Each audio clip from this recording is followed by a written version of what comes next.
అందరికీ నమస్తే అండి. సజ్జల రామకృష్ణారెడ్డి ఎంత తెలివైనడు అంటే రాష్ట్రంలో ఉన్న ప్రజలందరూ కూడా నిజంగా ఎర్రోళ్ళు అనుకుని మాట్లాడుతున్నారు అనమాట. ఇప్పుడు లిక్కర్ పాలసీకి ప్రభుత్వానికి ఏ సంబంధం అంటాడా? అమ్మింది మేమే కానీ అవినీతి జరగలేదు, ఒకవేళ జరిగినా సరే నువ్వు ఎలా పట్టుకుంటావని మాట్లాడుతున్నాడు. ఒకసారి ఏమని మాట్లాడుతున్నాడు వినిపిస్తా చూడండి. పవర్ ఉంది కదా అని ఎవరికి సంబంధం మెయిన్ అసలు నాకు అర్థం కాదు. నువ్వు ఎన్నికల్లో డబ్బు ఖర్చు పెట్టావని ఇంకా నువ్వు ఆస్తులు అటాక్ చేయడం డ్యూటీ చేస్తున్నావు.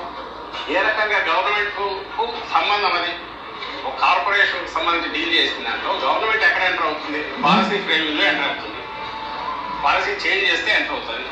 ఇక్కడ జరిగిన మేజర్ పాలసీ చేంజ్ మా stated policy YSR Congress party విధానానికి అనుగుణంగా చేసిన పాలసీ అని. అవును, పాలసీ చేంజ్ చేశారు కదా. మరి ప్రభుత్వం మద్యం దుకాణాలు పెట్టి మద్యం అమ్మింది ప్రభుత్వమే కదా, అది మీ నిర్ణయమే కదా, జగన్మోహన్ రెడ్డి నిర్ణయమే కదా కదా బయట ఎవరైనా వచ్చేసాడా?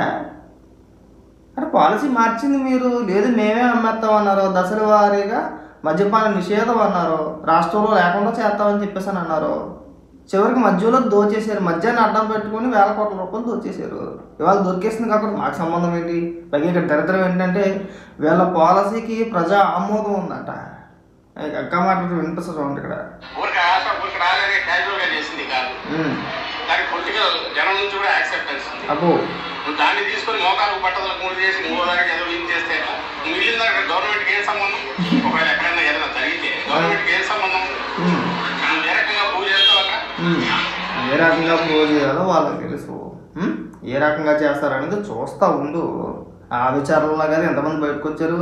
ఇప్పుడు మిథున్ కొత్తగా ఫస్ట్ టైం కాదు కదా అరెస్ట్ చేయడం. 12వ వ్యక్తి ఈయన కదా. మిగిలిన వ్యక్తులందరూ కూడా ఒక స్టేట్మెంట్ ఇచ్చారు కదా. వార్తల్లో మనం కథలుగా వింటా ఉన్నాం. లిక్కర్లో ఇంత దోచేశారా, ఇక్కడి నుంచి ఇక్కడ తరలించేశారా అని చెప్పేసాను. నువ్వు ఇక్కడికి వచ్చి మాకేం సంబంధం? ప్రజల ఆమోదం ఉంది. 19 నుంచి 24 వరకు మద్యం అలవాటు ఉన్న ప్రతి వ్యక్తికి తెలుసు మీరు తిన్నారా తినలేదా అనేది. డిజిటల్ పేమెంట్ ఎందుకు పెట్టాలి? సరే మీరు అవినీతి చేయలేదని అనుకున్న ఉదాహరణకి మీరు నీతిగా నిజాయితీగా మీరు డిజిటల్ పేమెంట్ ఎందుకు పెట్టలేదు? ఓన్లీ క్యాషే ఎందుకు తీసుకున్నారు? అక్కడ మద్యం దుకాణాల్లో ఎంఆర్పి కంటే అధిక ధరలకి విక్రయించి మీరు డిజిటల్ పేమెంట్లు పెట్టకుండా ఓన్లీ క్యాషే ఎందుకు తీసుకున్నారు? దాన్ని ఒక్కదానికి జవాబు చెప్పాలంటారా అంటే చెప్పట్లా. అక్కడ తెలిసిపోతుంది కదా, అక్కడ క్లారిటీ వచ్చేస్తుంది కదా. ఇప్పుడు ఉదాహరణకి ఒక బాటిల్ 100 రూపాయలు ఉంటే దాన్ని 200కి అమ్మేవారు. ఎంఆర్పి 100 ఉండేది కానీ మీరు విక్రయించేది 200కి. మిగిలిన 100 రూపాయలు ఏంటంటే తెలియదు, అటే పోయి ఆడపిల్లే కదా ఇప్పుడు అవినీతి అనేది. అవేనా? పైగా ఏదో లాజిక్ అని చెప్పుకుంటూ వస్తారు. మేము ఏ డిస్టిలరీకి పర్మిషన్ ఇవ్వలేదు. సరే పర్మిషన్ ఇవ్వలేదు, మరి ఆ మధ్య ఎందుకు గమనించారు మీరు? ఊరు పేరు లేని బ్రాండ్లన్నీ ఎందుకు వచ్చేసినాయి? రాకూడదు కదమ్మా. మాట్లాడు.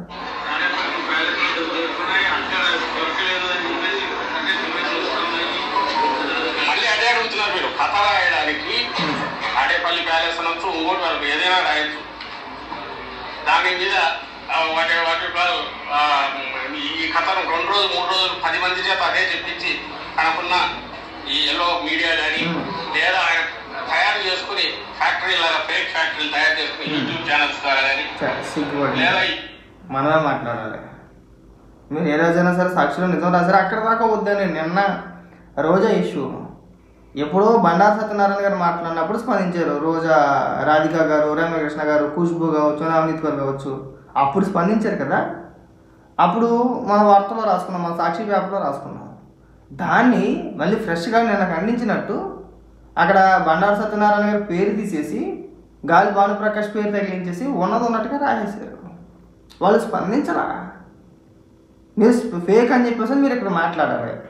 సాక్షిలో నారాసుర రక్త చరిత్ర అని చెప్పేసి చంద్రబాబు నాయుడు గారి చేతిలో కత్తెట్టి మాట్లాడేశారు, ప్రచారం చేసేసారు వార్త.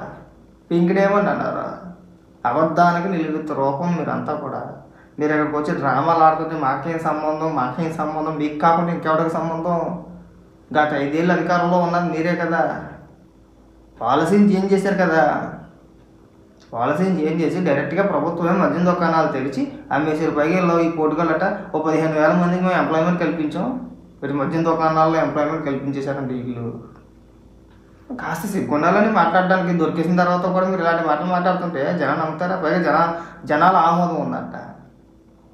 అమ్మనాబులు తిట్టేవారు మిమ్మల్ని వైన్ షాపుల దగ్గర.